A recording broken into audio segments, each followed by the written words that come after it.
क्या आपने कभी सोचा है कि एक ही परमेश्वर की पूजा करने वाले दो समुदाय एक दूसरे से इतनी गहरी नफरत क्यों कर सकते हैं? यह केवल एक धार्मिक विवाद नहीं था, यह एक ऐसा संघर्ष था जो सदियों तक चला और जिसने हजारों जीवन बदल दिए। यूहन्ना 4:9 हमें बताता है कि यहूदियों का सामरियों के साथ कोई व्यवहार नहीं था। लेकिन यह घृणा कहां से आई? अधिकांश लोग मानते हैं कि यह सिर्फ एक साधारण धार्मिक मतभेद था, लेकिन सच्चाई बहुत गहरी और अधिक जटिल है। इस कहानी में हम 3 महत्वपूर्ण चरणों से गुजरेंगे। पहले हम देखेंगे कि यह विभाजन कैसे शुरू हुआ, फिर हम समझेंगे कि यह घृणा इतनी गहरी क्यों हो गई, और अंत में हम जानेंगे कि यीशु ने इस विभाजन को कैसे चुनौती दी। और जब हम इस पहली परत को समझ लेंगे, असली कहानी शुरू होगी। यह कहानी केवल प्राचीन इतिहास नहीं है, यह आज भी हमारे समाज में मौजूद विभाजनों के बारे में है।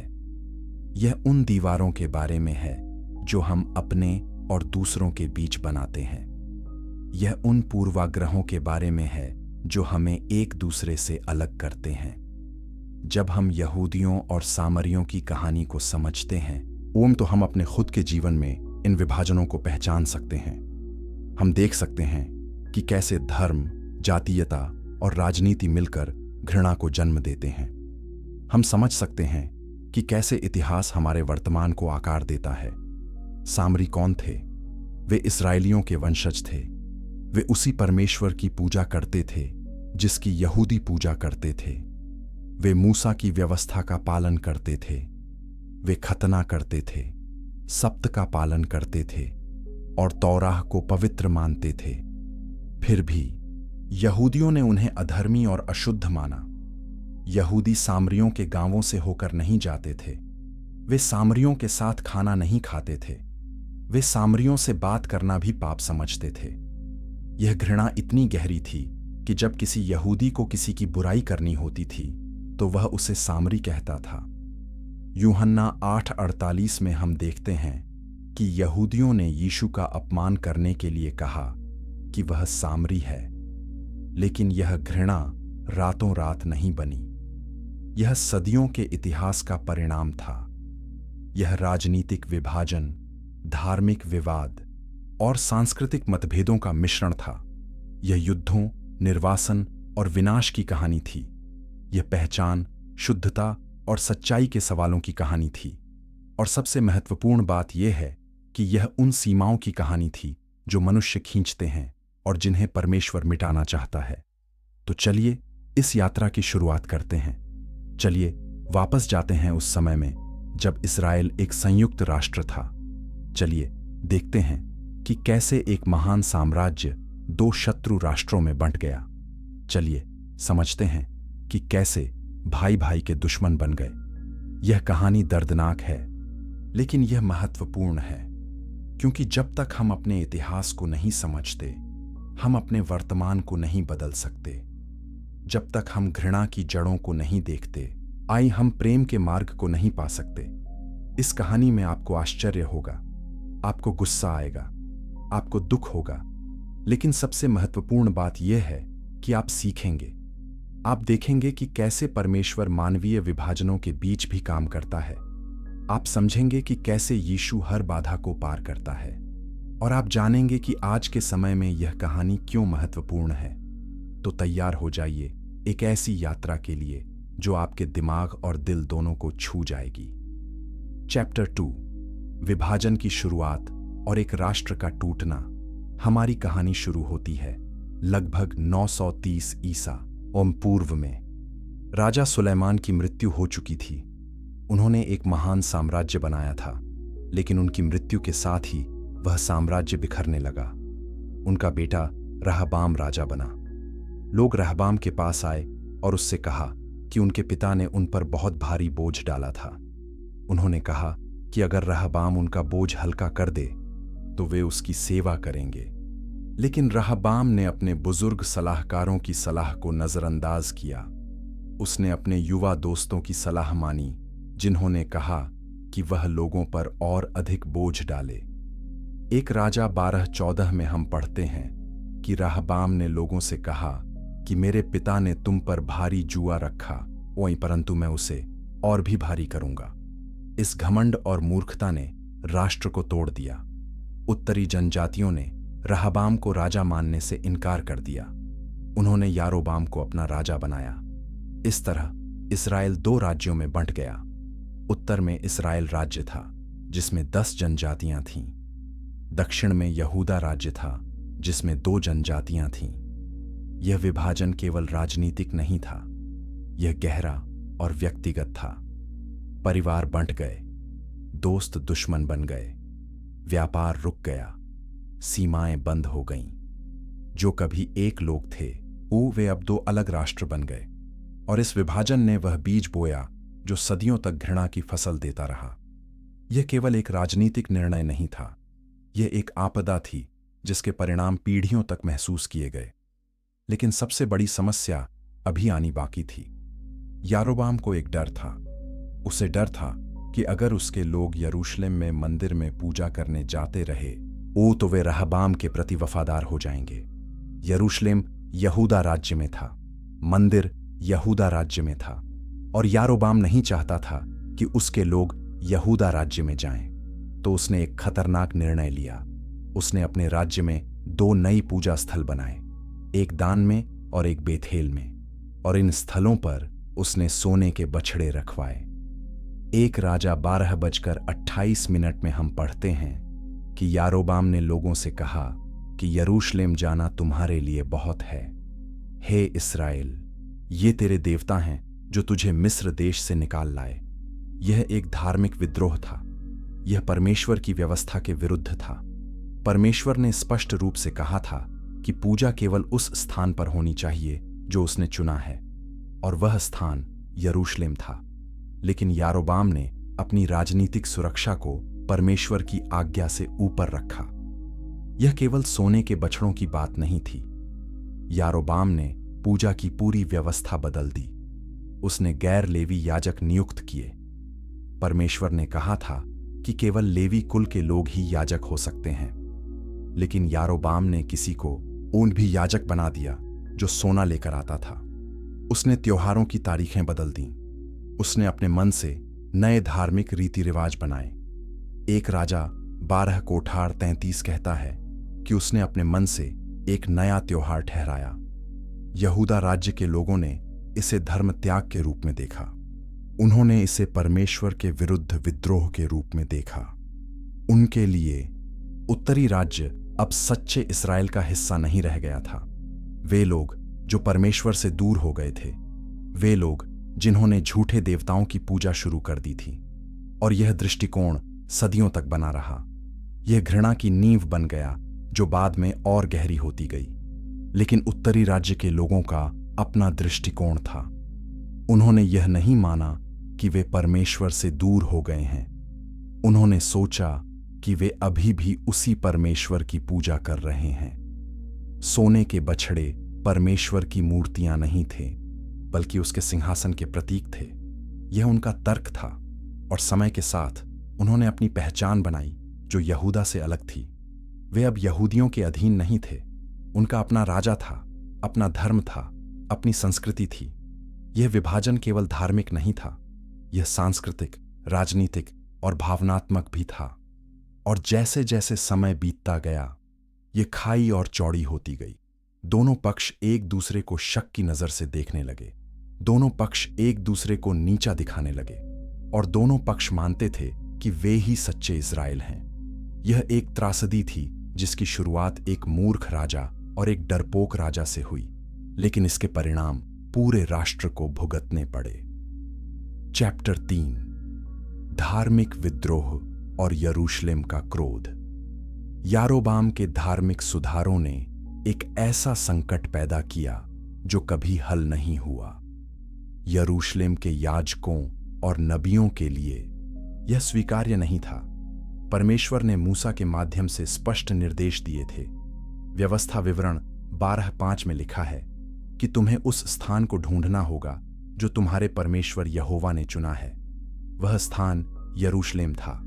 सुलेमान ने वहां भव्य मंदिर बनाया था। वही एकमात्र वैध स्थान था जहां बलिदान चढ़ाए जा सकते थे। लेकिन अब उत्तरी राज्य ने यह दावा किया कि यरूशलेम का कोई विशेष महत्व नहीं है। उन्होंने कहा कि परमेश्वर की पूजा कहीं भी की जा सकती है। यह यहूदा के लिए अपमानजनक था। यह उनकी धार्मिक पहचान पर हमला था। यरूशलेम केवल एक शहर नहीं था, यह परमेश्वर का चुना हुआ स्थान था। यह दाऊद का शहर था। यह वह स्थान था जहां परमेश्वर की उपस्थिति निवास करती थी। और अब उत्तरी राज्य इस सब को नकार रहा था। भविष्यवक्ताओं ने उत्तरी राज्य के विरुद्ध कठोर शब्द कहे। उन्होंने चेतावनी दी कि यह धर्म त्याग परमेश्वर के न्याय को बुलाएगा। आमोस, होशे और अन्य नबियों ने उत्तरी राज्य की मूर्ति पूजा की निंदा की। होशे 8:5-6 में हम पढ़ते हैं कि परमेश्वर ने सामरिया के बछड़े को अस्वीकार कर दिया। वह कहता है कि यह बछड़ा परमेश्वर नहीं है, बल्कि एक कारीगर ने इसे बनाया है। यह टुकड़े टुकड़े हो जाएगा। यहूदा के लोगों ने उत्तरी राज्य को पापी और अधर्मी माना। उन्होंने सोचा कि उत्तरी राज्य परमेश्वर की वाचा से बाहर है। वे अब इज़राइल का हिस्सा नहीं रहे। वे विद्रोही और गद्दार थे। और यह दृष्टिकोण यहूदा की धार्मिक शिक्षाओं में गहराई से जड़ें जमा गया। पीढ़ी दर पीढ़ी यहूदी बच्चों को सिखाया गया कि उत्तरी राज्य के लोग परमेश्वर के दुश्मन हैं। लेकिन उत्तरी राज्य ने इस आलोचना को स्वीकार नहीं किया। उन्होंने सोचा कि यरूशलेम का दावा अहंकार है। उन्होंने तर्क दिया कि परमेश्वर ने पूरी पृथ्वी को बनाया है, तो वह एक शहर तक सीमित कैसे हो सकता है। उन्होंने याद दिलाया कि उनके पूर्वज भी परमेश्वर की पूजा करते थे, यरूशलेम में मंदिर बनने से बहुत पहले। अब्राहम ने बेथेल में वेदी बनाई थी। याकूब ने वहां परमेश्वर को देखा था। तो बेथेल एक पवित्र स्थान क्यों नहीं हो सकता? यह बहस केवल धर्मशास्त्र की नहीं थी, यह शक्ति और अधिकार की थी। यरूशलेम का मंदिर धार्मिक शक्ति का केंद्र था। याजक वहां से पूरे राष्ट्र को नियंत्रित करते थे। वे तय करते थे कि क्या सही है और क्या गलत। वे निर्धारित करते थे कि कौन शुद्ध है और कौन अशुद्ध। और उत्तरी राज्य ने इस शक्ति को चुनौती दी। उन्होंने कहा कि हम भी परमेश्वर तक पहुंच सकते हैं। हमें यरूशलेम के याजकों की जरूरत नहीं है। समय के साथ दोनों राज्यों के बीच दुश्मनी बढ़ती गई। वे कभी कभी युद्ध करते थे। वे एक दूसरे की भूमि पर हमला करते थे। वे एक दूसरे के व्यापार को नुकसान पहुंचाते थे। एक राजा 15:16 कहता है कि आसा और बाशा के बीच जीवन भर युद्ध होता रहा। यह केवल राजाओं की लड़ाई नहीं थी, यह दो संस्कृतियों, दो धर्मों, दो पहचानों की लड़ाई थी। और साधारण लोग इस लड़ाई में पिस रहे थे। धार्मिक नेताओं ने इस विभाजन को और गहरा किया। यरूशलेम के याजकों ने सिखाया कि उत्तरी राज्य श्रापित है। उन्होंने कहा कि कोई भी व्यक्ति जो उत्तरी राज्य के साथ जुड़ता है, वह अशुद्ध हो जाता है। उत्तरी राज्य के याजकों ने जवाब में यरूशलेम को अहंकारी और भ्रष्ट कहा। उन्होंने दावा किया कि यहूदा ने असली विश्वास को खो दिया है। दोनों पक्ष मानते थे कि वे सही हैं और दूसरा गलत है। यह त्रासदी थी। परमेश्वर ने इस्राएल को एक लोग बनाया था। उसने उन्हें मिस्र से छुड़ाया था। उसने उन्हें प्रतिज्ञा का देश दिया था। उसने उनके साथ वाचा बांधी थी। लेकिन अब वे बंटे हुए थे। वे एक दूसरे से नफरत करते थे। वे एक दूसरे को परमेश्वर का शत्रु मानते थे। और यह विभाजन केवल गहरा होता जा रहा था। अभी तक सबसे बुरा आना बाकी था। अभी तक वह घटना नहीं हुई थी जो इस घृणा को स्थायी बना देगी।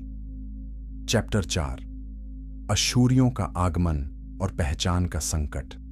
722 ईसा पूर्व। यह वह साल है जिसने सब कुछ बदल दिया। अश्शूरी साम्राज्य, उस समय की सबसे शक्तिशाली सेना, उत्तरी राज्य पर टूट पड़ी। शालमनेसेर और फिर सरगोन ने इस्राएल राज्य को पूरी तरह से नष्ट कर दिया। राजधानी सामरिया 3 साल की घेराबंदी के बाद गिर गई।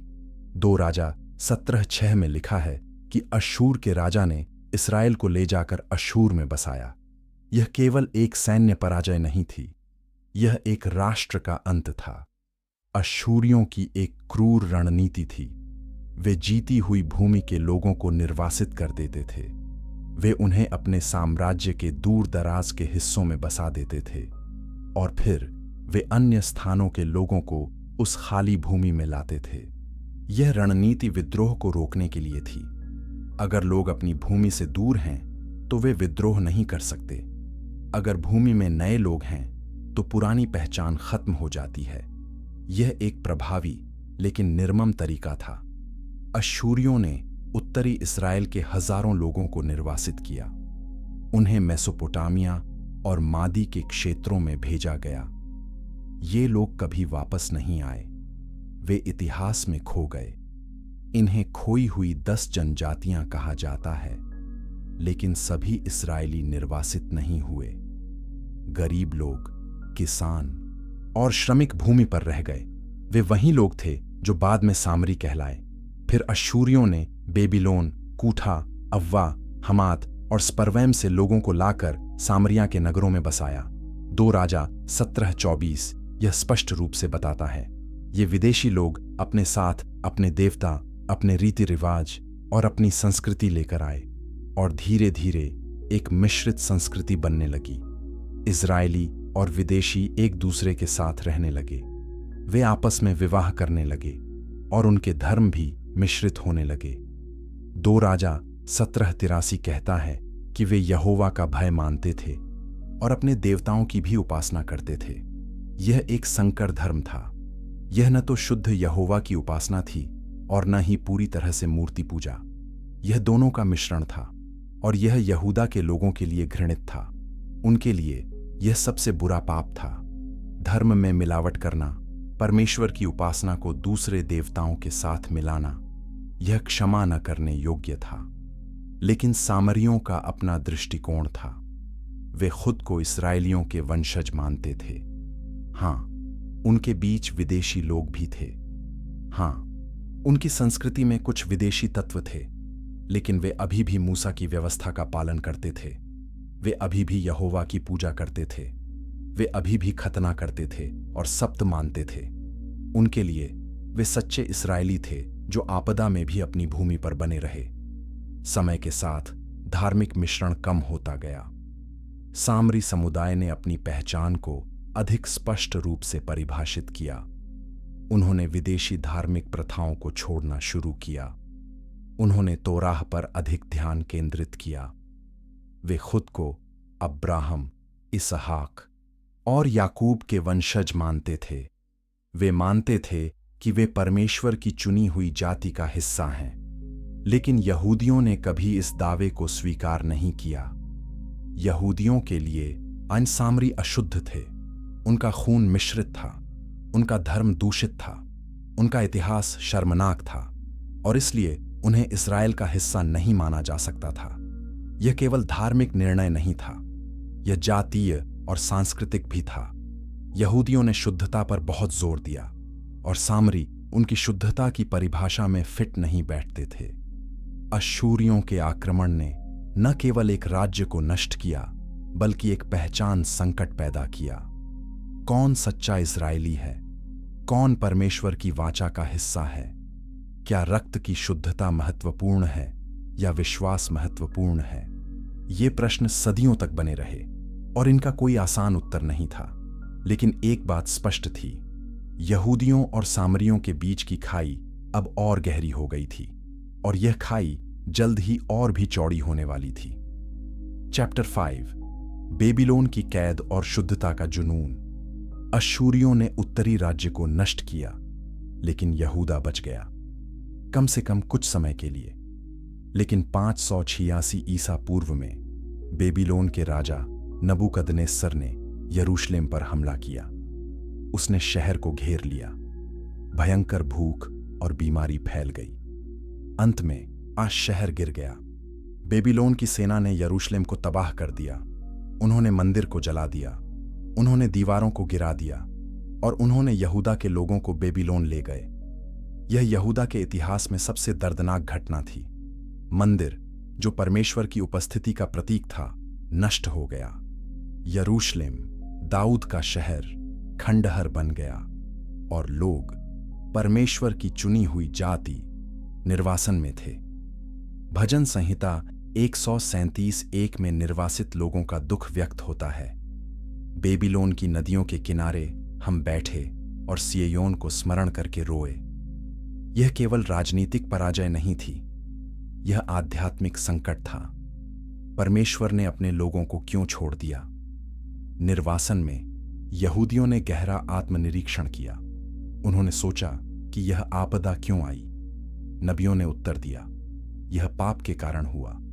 इस्राएल ने परमेश्वर की व्यवस्था को तोड़ा। उन्होंने मूर्तियों की पूजा की, उन्होंने अन्य जातियों के साथ मिलावट की और इसलिए परमेश्वर ने उन्हें दंडित किया। यह संदेश यिर्मयाह, यहेजकेल और अन्य नबियों ने दिया और इस संदेश ने यहूदियों के भविष्य को आकार दिया। निर्वासन से लौटने के बाद यहूदियों ने एक दृढ़ संकल्प किया। वे फिर कभी वही गलती नहीं करेंगे। वे शुद्धता बनाए रखेंगे। वे व्यवस्था का सख्ती से पालन करेंगे। वे अन्य जातियों से अलग रहेंगे। यह उनके अस्तित्व का सवाल था। अगर वे फिर से मिलावट करते हैं तो परमेश्वर उन्हें फिर से दंडित करेगा और इस बार वे पूरी तरह से नष्ट हो सकते हैं। इसलिए शुद्धता एक जुनून बन गई। यह केवल धार्मिक कर्तव्य नहीं था, बल्कि अस्तित्व की रणनीति थी। 538 ईसा पूर्व में फारस के राजा कुसरू ने यहूदियों को वापस जाने की अनुमति दी। एजरा 1-2-3 में हम पढ़ते हैं कि उसने घोषणा की कि परमेश्वर ने उसे यरूशलेम में मंदिर बनाने का आदेश दिया है। हजारों यहूदी वापस लौटे। वे उत्साहित थे। वे अपनी भूमि पर वापस थे। अब वे मंदिर को फिर से बनाएंगे। अब वे अपनी पहचान को फिर से स्थापित करेंगे। लेकिन जब वे यरूशलेम पहुंचे तो उन्हें एक समस्या का सामना करना पड़ा। सामरियों ने सुना कि यहूदी मंदिर बना रहे हैं। वे उत्साहित हुए। उन्होंने सोचा कि वे भी मदद कर सकते हैं। आखिरकार वे भी उसी परमेश्वर की पूजा करते थे। एजरा 4:2 में लिखा है कि सामरियों ने यहूदियों से कहा कि हम भी तुम्हारे साथ मिलकर बनाएंगे, क्योंकि हम भी तुम्हारे परमेश्वर को ढूंढते हैं। यह एक सच्चा प्रस्ताव था। यह एकता का अवसर था, लेकिन यहूदियों ने इसे अस्वीकार कर दिया। जरुब्बाबेल और अन्य नेताओं ने सामरियों से कहा, तुम्हारा हमारे परमेश्वर के भवन बनाने में हमारे साथ कोई काम नहीं। एजरा 4:3 में यह स्पष्ट है। यह अस्वीकृति केवल एक निर्णय नहीं था, यह एक घोषणा थी। सामरी परमेश्वर के समुदाय का हिस्सा नहीं है। वे बाहरी हैं, वे अशुद्ध हैं और उन्हें पवित्र कार्य में भाग लेने की अनुमति नहीं है। इस अस्वीकृति ने सामरियों को गहरा आहत किया। उन्होंने सोचा कि वे भी अब्राहम के वंशज हैं, लेकिन यहूदियों ने उन्हें बाहरी माना। यहूदियों की नजर में यह अस्वीकृति जरूरी थी। सामरियों का खून मिश्रित था, उनका धर्म दूषित था। अगर उन्हें मंदिर बनाने में शामिल किया गया तो नया मंदिर भी अशुद्ध हो जाएगा और परमेश्वर उसे स्वीकार नहीं करेगा। यहूदी नेताओं ने सोचा कि वे परमेश्वर की इच्छा पूरी कर रहे हैं। वे शुद्धता की रक्षा कर रहे हैं। वे पिछली गलतियों से सीख रहे हैं। लेकिन इस निर्णय ने घृणा को और गहरा कर दिया। सामरियों ने अस्वीकृति का बदला लिया। उन्होंने मंदिर के निर्माण में बाधा डालनी शुरू की। उन्होंने फारसी अधिकारियों से शिकायत की। उन्होंने यहूदियों पर झूठे आरोप लगाए। एजरा 4:4-5 कहता है कि वे यहूदियों को निरुत्साहित करने और डराने की कोशिश करते रहे। यह संघर्ष केवल धार्मिक नहीं रह गया, यह राजनीतिक और व्यक्तिगत हो गया। और इस संघर्ष ने एक ऐसी नींव रखी जिस पर सदियों की घृणा बनी। चैप्टर 6, अस्वीकृति का दर्द और गरिज्जिम पर्वत का मंदिर। मंदिर से अस्वीकृति के बाद सामरियों ने महसूस किया कि वे कभी भी यहूदियों द्वारा स्वीकार नहीं किए जाएंगे। यह एहसास दर्दनाक था। वे चाहते थे कि उन्हें इस्राएल का हिस्सा माना जाए। वे चाहते थे कि उनके विश्वास को मान्यता मिले, लेकिन यहूदियों ने उन्हें लगातार खारिज किया। यहूदियों ने उन्हें अधर्मी, अशुद्ध और परमेश्वर के शत्रु कहा।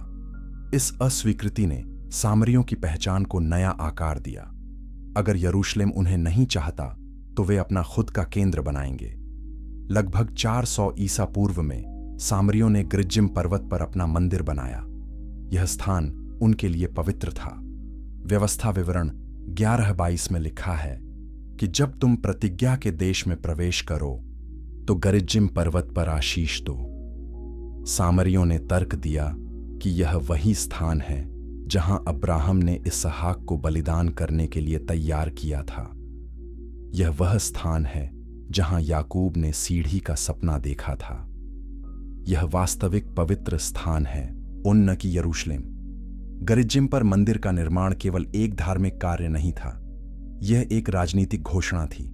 सामरी कह रहे थे, हमें यरूशलेम की जरूरत नहीं है, हमारा अपना मंदिर है, हम अपना धर्म अपने तरीके से मानेंगे। यह यहूदियों के लिए अपमानजनक था। यह उनके धार्मिक अधिकार को सीधी चुनौती थी। व्यवस्था स्पष्ट थी कि केवल एक ही स्थान पर बलिदान चढ़ाए जाने चाहिए, और अब सामरियों ने एक प्रतिद्वंद्वी मंदिर बना लिया था। यहूदियों ने गिरिज्जिम मंदिर को झूठा और अवैध घोषित किया। उनके लिए यह परमेश्वर की व्यवस्था का उल्लंघन था। यह धर्म त्याग का एक और प्रमाण था। सामरी न केवल अशुद्ध थे, बल्कि अब वे विद्रोही भी थे। वे परमेश्वर के विरुद्ध खड़े थे, और इसलिए उन्हें पूरी तरह से अस्वीकार किया जाना चाहिए। यहूदी माता पिता ने अपने बच्चों को चेतावनी दी कि वे कभी भी सामरियों के साथ न जुड़ें। यहूदी रब्बियों ने नियम बनाए कि सामरी अशुद्ध हैं, और उनके साथ किसी भी प्रकार का संपर्क यहूदियों को भी अशुद्ध बना देता है। लेकिन सामरियों के लिए यह मंदिर उनकी पहचान का केंद्र बन गया। वे इस पर गर्व करते थे। वे वहां तीर्थ यात्रा करते थे, वे वहां बलिदान चढ़ाते थे, और वे दावा करते थे कि यही सच्चा मंदिर है। उन्होंने अपना खुद का याजक पद स्थापित किया। उन्होंने अपने धार्मिक अनुष्ठान विकसित किए, और उन्होंने खुद को सच्चे इस्राएल के रूप में देखा। वे मानते थे कि यहूदी भटक गए हैं, न कि वे। दोनों समुदायों ने अपनी अपनी पवित्र पुस्तकें भी विकसित कीं। यहूदियों ने तनाख को स्वीकार किया, जिसमें तौराह, नबियों की पुस्तकें और लेख शामिल हैं। लेकिन सामरियों ने केवल तौराह को स्वीकार किया, यानी मूसा की पहली 5 पुस्तकें। उन्होंने बाकी पुस्तकों को अस्वीकार कर दिया। क्यों? क्योंकि बाद की पुस्तकें यरूशलेम को महिमा देती हैं। वे दाऊद के राजवंश की प्रशंसा करती हैं। वे यहूदा को परमेश्वर का चुना हुआ कहती हैं। सामरी इस सब को नहीं मानते थे। समय के साथ दोनों समुदायों के बीच का अंतर और गहरा होता गया। वे एक दूसरे को शत्रु के रूप में देखने लगे। यहूदी गलील से यहूदिया जाते समय सामरिया से होकर नहीं जाते थे, भले ही वह सबसे छोटा रास्ता था। वे यर्दन नदी के किनारे लंबा रास्ता लेते थे, सिर्फ सामरिया से बचने के लिए। सामरी भी यहूदियों से बचते थे। वे जानते थे कि यहूदी उन्हें घृणा की नजर से देखते हैं, और इसलिए उन्होंने भी यहूदियों को नापसंद करना शुरू कर दिया। यह केवल धार्मिक मतभेद नहीं रह गया था, यह गहरी सांस्कृतिक और भावनात्मक दुश्मनी बन गई थी। हर पीढ़ी ने अगली पीढ़ी को यह घृणा सिखाई। हर समुदाय ने दूसरे के बारे में नकारात्मक कहानियां बताईं, और हर घटना जो दोनों समुदायों के बीच हुई, उसने इस घृणा को और मजबूत किया। लेकिन अभी तक सबसे बुरी घटना आनी बाकी थी। अभी तक वह रात नहीं आई थी जो इस घृणा को हमेशा के लिए मुहर लगा देगी। चैप्टर 7, विनाश की रात और घृणा की जड़ें। 128 ईसा पूर्व।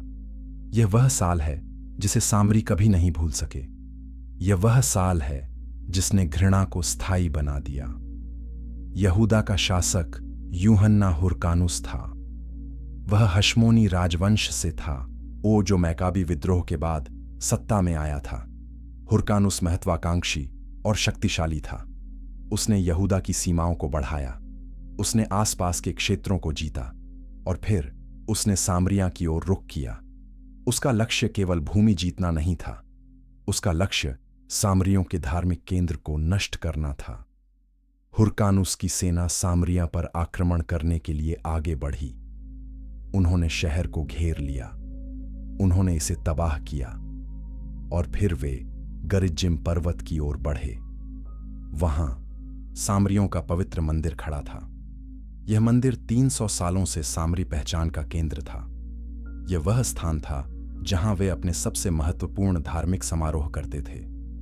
यह उनके विश्वास का प्रतीक था और हुरकानुस ने इसे पूरी तरह से नष्ट कर दिया। यहूदी इतिहासकार जोसिफस ने इस घटना का वर्णन किया है। उसने लिखा कि हुरकानुस ने गरिज्जिम मंदिर को जमींदोज कर दिया। मंदिर की दीवारें गिरा दी गईं, वेदियों को तोड़ दिया गया, पवित्र वस्तुओं को लूट लिया गया और फिर पूरे परिसर को आग लगा दी गई।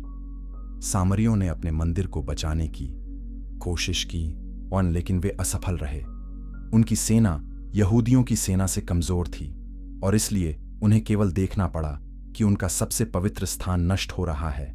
यह विनाश सामरियों के लिए एक गहरा आघात था। यह केवल एक इमारत का नुकसान नहीं था, यह उनकी पहचान पर हमला था। यह उनके विश्वास का अपमान था। यह एक संदेश था कि यहूदी उन्हें पूरी तरह से नष्ट करना चाहते हैं। हुरकानुस ने यह कार्य धार्मिक कर्तव्य के रूप में देखा। उसने सोचा कि वह झूठे मंदिर को नष्ट कर रहा है, वह परमेश्वर की महिमा के लिए काम कर रहा है। लेकिन सामरियों के लिए यह नफरत का सबसे क्रूर कार्य था। इस घटना के बाद यहूदियों और सामरियों के बीच का रिश्ता कभी ठीक नहीं हुआ। घृणा अब दोनों तरफ से थी। सामरी यहूदियों से नफरत करते थे क्योंकि उन्होंने उनका मंदिर नष्ट किया था।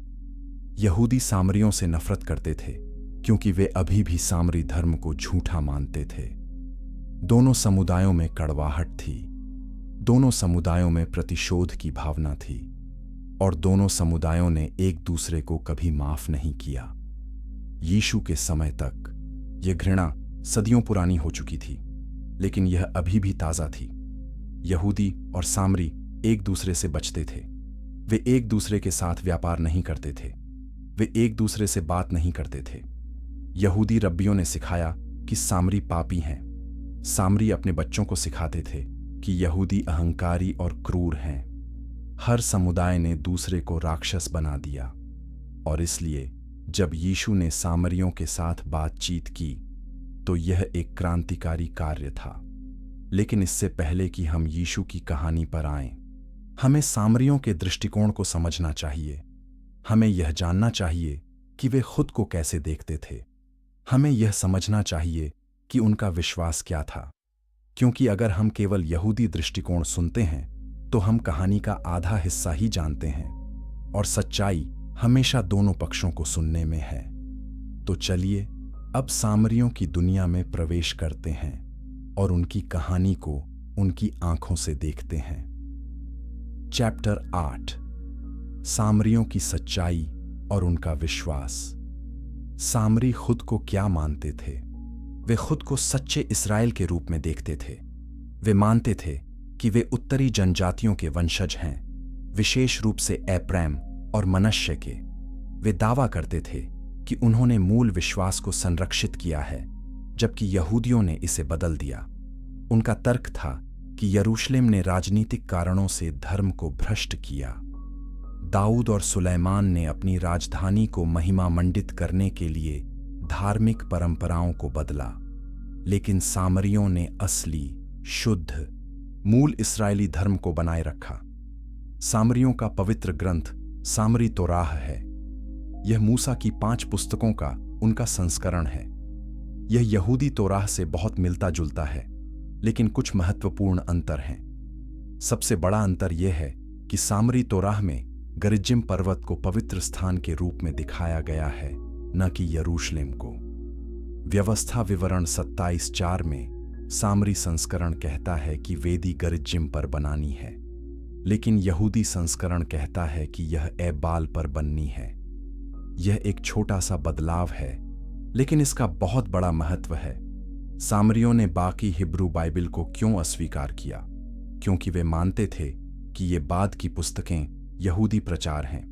जोशुआ, न्यायाधीशों, सैमुअल, राजाओं की पुस्तकें यहूदा को महिमा मंडित करती हैं। भविष्यवक्ताओं की पुस्तकें यरूशलेम को परमेश्वर का चुना हुआ स्थान कहती हैं। भजन संहिता दाऊद की प्रशंसा करता है। सामरियों का तर्क था कि ये सभी पुस्तकें यहूदा के राजनीतिक एजेंडे को आगे बढ़ाने के लिए लिखी गईं। इसलिए वे केवल तौराह को स्वीकार करते हैं क्योंकि यह मूसा से सीधे आता है। सामरियों के 5 मूल विश्वास थे। पहला, एक परमेश्वर है, यहोवा। दूसरा, एक नबी है, मूसा, जो सभी नबियों से महान है। तीसरा, एक पवित्र पुस्तक है, तोराह। चौथा, एक पवित्र स्थान है, गरिज्जिम पर्वत। और पांचवां, न्याय और प्रतिफल का दिन आएगा। ये विश्वास यहूदी धर्म के बहुत करीब है। एकमात्र बड़ा अंतर पवित्र स्थान का है, लेकिन यह अंतर इतना महत्वपूर्ण था कि इसने 2 समुदायों को अलग कर दिया। सामरियों ने अपने धार्मिक रीति रिवाज भी बनाए रखे। वे खतना करते थे, वे सप्त का पालन करते थे, वे फसह, पेंतेकुस्त और मंडपों का पर्व मनाते थे। वे कोशेर भोजन खाते थे। वे मूसा की व्यवस्था का पालन करते थे। बाहर से देखने पर एक सामरी और एक यहूदी के बीच बहुत कम अंतर था। दोनों एक ही परमेश्वर की पूजा करते थे, दोनों एक ही व्यवस्था का पालन करते थे, लेकिन फिर भी दोनों एक दूसरे को शत्रु मानते थे। सामरियों का यह भी विश्वास था कि एक दिन ताहेब आएगा। ताहेब का अर्थ है लौटाने वाला या पुनर्स्थापित करने वाला। यह मूसा जैसा एक नबी होगा, उन जैसा व्यवस्था विवरण 18:18 में वादा किया गया है। यह ताहेब सभी चीजों को सही करेगा। वह सच्चे विश्वास को पुनर्स्थापित करेगा। वह गरिज्जिम की महिमा को फिर से स्थापित करेगा और वह दुनिया को दिखाएगा कि सामरी सही थे। यह विश्वास उन्हें आशा देता था, विशेष रूप से उनके मंदिर के विनाश के बाद। यूहन्ना 4 में जब यीशु सामरी महिला से बात करता है तो वह ताहेब का उल्लेख करती है। वह कहती है कि जब मसीहा आएगा तो वह हमें सब कुछ बताएगा, और यीशु कहता है कि मैं वही हूं। यह एक गहरा क्षण है। यीशु न केवल यहूदियों के मसीहा के रूप में आया, बल्कि सामरियों के ताहेब के रूप में भी। वह दोनों समुदायों के लिए आया। वह विभाजन को मिटाने आया। लेकिन इससे पहले कि हम यीशु की कहानी में गहराई से जाएं, हमें यह समझना चाहिए कि उसके समय में यह घृणा कितनी गहरी थी। यहूदी सामरियों को अशुद्ध मानते थे। उन्होंने सिखाया कि सामरी भूमि अशुद्ध है। अगर एक यहूदी सामरिया से होकर जाता है तो वह अशुद्ध हो जाता है। अगर एक यहूदी सामरी के घर में खाता है तो वह अशुद्ध हो जाता है। अगर एक यहूदी सामरी से बात करता है तो वह पाप करता है। यह केवल सामाजिक पूर्वाग्रह नहीं था, यह धार्मिक नियम था। और इसलिए जब यीशु ने इन नियमों को तोड़ा तो यह एक क्रांतिकारी कार्य था। अब हम उस कहानी की ओर बढ़ते हैं जहां यीशु ने सबसे गहरी घृणा को सबसे बड़े प्रेम से चुनौती दी। चैप्टर 9, यीशु का आगमन और सीमाओं को तोड़ना। यीशु के समय में यहूदियों और सामरियों के बीच की घृणा अपने चरम पर थी। यह केवल पुराना इतिहास नहीं था, यह रोजमर्रा की वास्तविकता थी। यहूदी गलील से यरूशलेम जाते समय सामरिया से नहीं गुजरते थे। वे यरदन नदी के पूर्वी किनारे से घूमकर जाते थे, भले ही यह लंबा रास्ता था। वे सामरियों के साथ व्यापार नहीं करते थे, वे उनके साथ बात नहीं करते थे, और वे निश्चित रूप से उनके साथ नहीं खाते थे। यह अलगावपूर्ण था, लेकिन यीशु अलग था।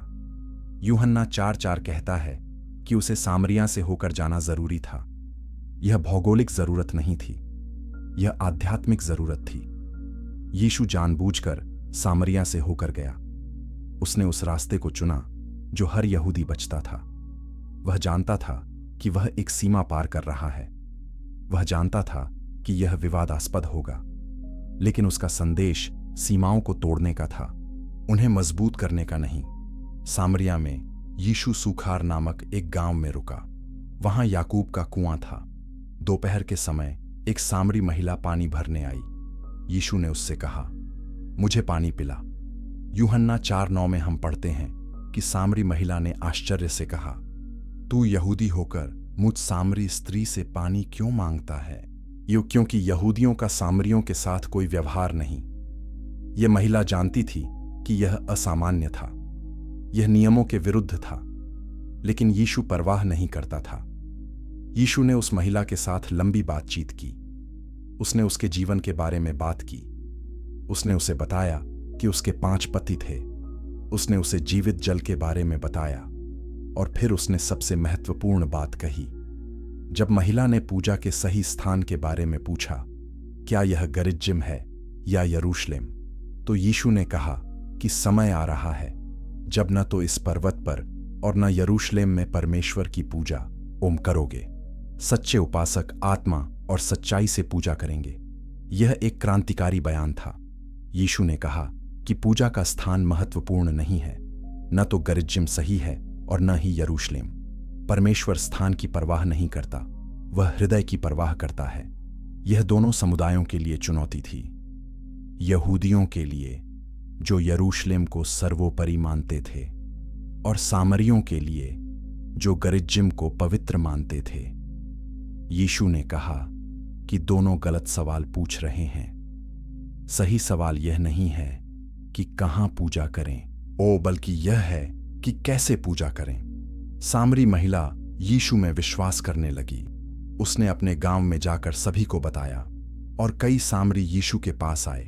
उन्होंने उसकी बात सुनी और यूहन्ना 4:42 कहता है कि उन्होंने महिला से कहा, अब हम तेरे कहने से विश्वास नहीं करते, क्योंकि हमने आप सुन लिया है और जानते हैं कि यही सचमुच में जगत का उद्धार करता है। सामरियों ने यीशु को उद्धारकर्ता के रूप में स्वीकार किया।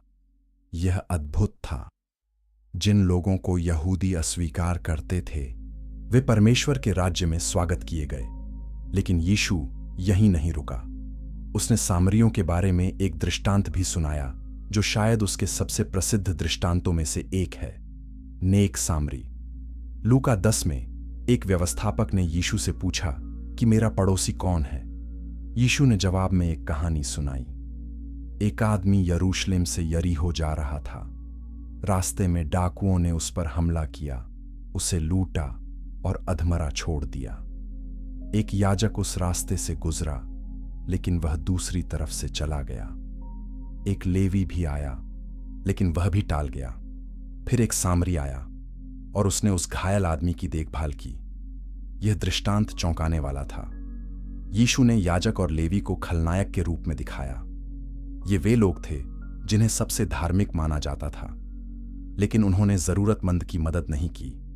और फिर यीशु ने सामरी को नायक के रूप में दिखाया।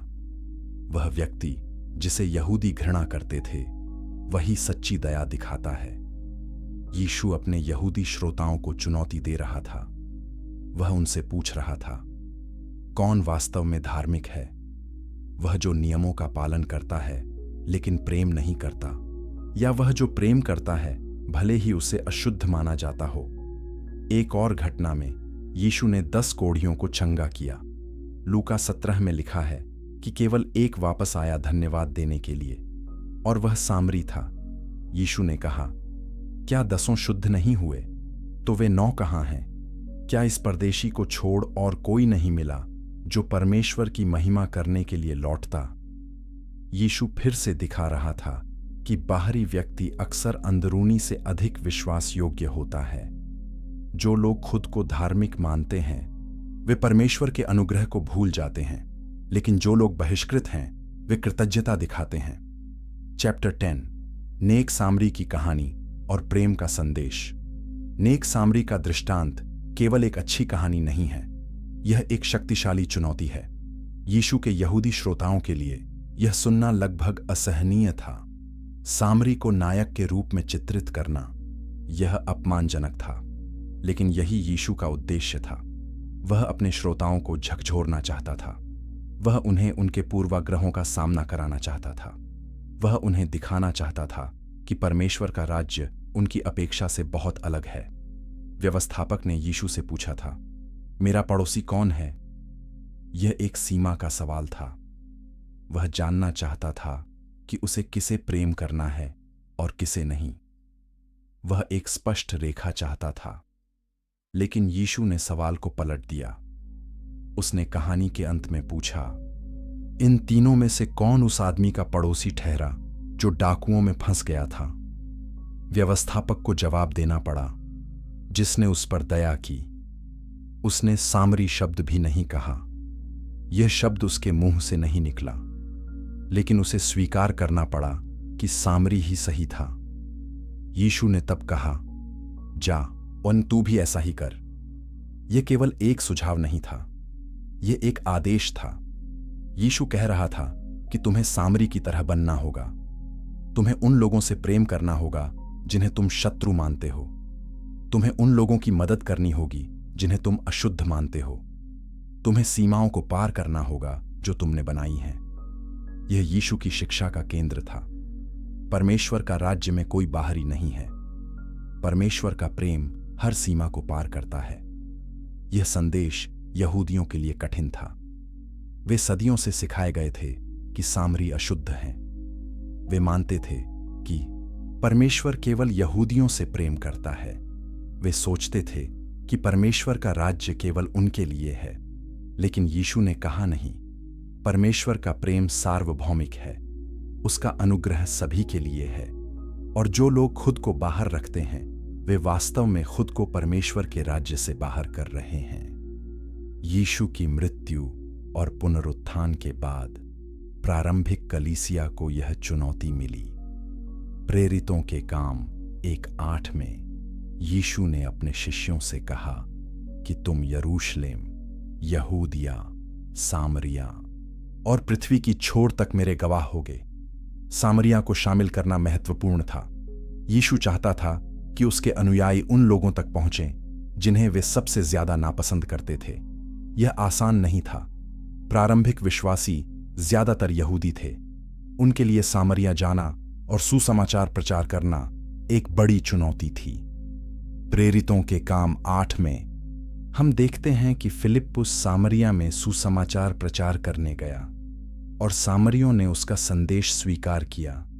वे विश्वास में आए, वे बपतिस्मा लिए और फिर पतरस और यूहन्ना यरूशलेम से आए। उन्होंने सामरियों पर हाथ रखे और उन्होंने पवित्र आत्मा प्राप्त किया। यह एक शक्तिशाली क्षण था। यह दिखा रहा था कि परमेश्वर का आत्मा यहूदियों और सामरियों के बीच कोई अंतर नहीं करता। दोनों समान रूप से परमेश्वर के राज्य में स्वागत किए गए हैं। इस घटना ने प्रारंभिक कलीसिया में एक महत्वपूर्ण संदेश भेजा। यह स्पष्ट हो गया कि यीशु का संदेश केवल यहूदियों के लिए नहीं था, यह सभी के लिए था। जातीयता, संस्कृति और इतिहास कोई बाधा नहीं थी। परमेश्वर सभी लोगों को अपने राज्य में बुला रहा था और जो लोग यीशु में विश्वास करते हैं वे सभी एक परिवार का हिस्सा हैं। यहूदी और सामरी अब शत्रु नहीं थे, वे भाई और बहन थे। यह सुसमाचार की शक्ति थी, यह प्रेम की शक्ति थी। लेकिन यह परिवर्तन रातों रात नहीं हुआ। सदियों की घृणा को मिटाना आसान नहीं था। कुछ यहूदी विश्वासी अभी भी सामरियों को संदेह की नजर से देखते थे। कुछ सामरी अभी भी यहूदियों पर भरोसा नहीं करते थे। लेकिन धीरे धीरे यीशु के प्रेम ने इन दीवारों को तोड़ना शुरू किया। धीरे धीरे लोगों ने देखा कि परमेश्वर का राज्य मानवीय विभाजनों से बड़ा है। और आज, हजारों साल बाद, यह संदेश अभी भी प्रासंगिक है। चैप्टर 11, आज के सामरी और हमारे लिए सबक। आज सामरी समुदाय लगभग विलुप्त हो चुका है। केवल लगभग 1000 सामरी बचे हैं। वे मुख्य रूप से 2 स्थानों पर रहते हैं, नाबलुस के पास गिरिज्जिम पर्वत पर और इज़राइल के होलोन शहर में। वे अभी भी अपनी प्राचीन परंपराओं का पालन करते हैं। वे अभी भी सामरी तोराह को अपनी पवित्र पुस्तक मानते हैं। वे अभी भी गिरिज्जिम पर्वत को पवित्र स्थान मानते हैं और वे अभी भी फसह का पर्व मनाते हैं, भेड़ों का बलिदान करते हुए, जैसा उनके पूर्वज हजारों साल से करते आए हैं। लेकिन सामरी समुदाय को कई चुनौतियों का सामना है। उनकी संख्या बहुत कम है। विवाह के लिए पार्टनर खोजना मुश्किल है। उनकी भाषा सामरी अरामी और सामरी हिब्रू विलुप्त होने के कगार पर है।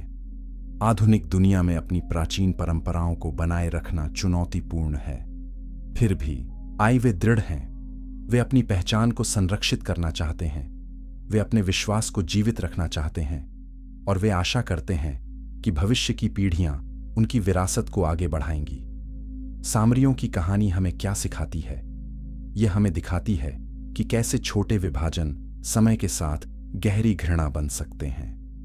यह शुरू हुआ एक राजनीतिक विभाजन के रूप में, फिर यह धार्मिक विवाद बन गया, फिर यह जातीय शत्रुता बन गई और अंत में यह ऐसी घृणा बन गई जो सदियों तक चली। यह हमें याद दिलाती है कि हमें सावधान रहना चाहिए। हमें अपने छोटे मतभेदों को बड़ी दीवारों में नहीं बदलने देना चाहिए। यह कहानी हमें यह भी सिखाती है कि कैसे हम अन्य को परिभाषित करते हैं। यहूदियों ने सामरियों को बाहरी, अशुद्ध और अयोग्य के रूप में परिभाषित किया, लेकिन यीशु ने इस परिभाषा को चुनौती दी। उसने दिखाया कि परमेश्वर की नज़र में कोई बाहरी नहीं है। हर व्यक्ति परमेश्वर की छवि में बनाया गया है। हर व्यक्ति उसके प्रेम का पात्र है और इसलिए हमें किसी को भी अयोग्य या अस्वीकार्य नहीं मानना चाहिए। आज की दुनिया में हम अभी भी विभाजन देखते हैं। धर्म, जाति, राजनीति, राष्ट्रीयता, ये सभी रेखाएं खींचते हैं। हम अभी भी हम और वे की भाषा में सोचते हैं। हम अभी भी उन लोगों से डरते हैं जो हमसे अलग हैं और कभी-कभी यह डर घृणा में बदल जाता है। सामरियों की कहानी हमें चेतावनी देती है। यह हमें दिखाती है कि घृणा कहाँ ले जा सकती है और यह हमें चुनौती देती है कि हम बेहतर करें। यीशु का संदेश आज भी उतना ही प्रासंगिक है। वह हमें प्रेम करने के लिए बुलाता है। वह हमें सीमाओं को पार करने के लिए बुलाता है। वह हमें अन्य के साथ दोस्ती करने के लिए बुलाता है। यह आसान नहीं है। हमारे अंदर पूर्वाग्रह हैं, हमारे समाज में विभाजन है, लेकिन यीशु ने दिखाया कि यह संभव है। उसने सामरी महिला से बात की। उसने सामरी कोढ़ियों को चंगा अन किया। उसने सामरी को अपने दृष्टांत का नायक बनाया और इसलिए उसने हमें एक मार्ग दिखाया। आज हमें खुद से पूछना चाहिए, हमारे सामरी कौन हैं? कौन वे लोग हैं जिन्हें हम अस्वीकार करते हैं? कौन वे लोग हैं जिन्हें हम अशुद्ध मानते हैं? कौन वे लोग हैं जिनसे हम बचते हैं? और फिर हमें यीशु के उदाहरण का पालन करना चाहिए। हमें उन लोगों की ओर जाना चाहिए। हमें उनसे बात करनी चाहिए। हमें उन्हें समझने की कोशिश करनी चाहिए और सबसे महत्वपूर्ण, हमें उनसे प्रेम करना चाहिए। सामरियों की कहानी एक त्रासदी है, लेकिन यह आशा की कहानी भी है। यह दिखाती है कि सबसे गहरी घृणा भी प्रेम से बदली जा सकती है। यह दिखाती है कि सबसे मजबूत दीवारें भी गिराई जा सकती हैं और यह दिखाती है कि परमेश्वर का राज्य हर विभाजन से बड़ा है। यीशु ने यहूदियों और सामरियों के बीच की दीवार को तोड़ा और आज उसकी आत्मा हमें सभी दीवारों को तोड़ने के लिए सशक्त बनाती है। तो क्या आप तैयार हैं? क्या आप सीमाओं को पार करने के लिए तैयार हैं? क्या आप अन्य से प्रेम करने के लिए तैयार हैं?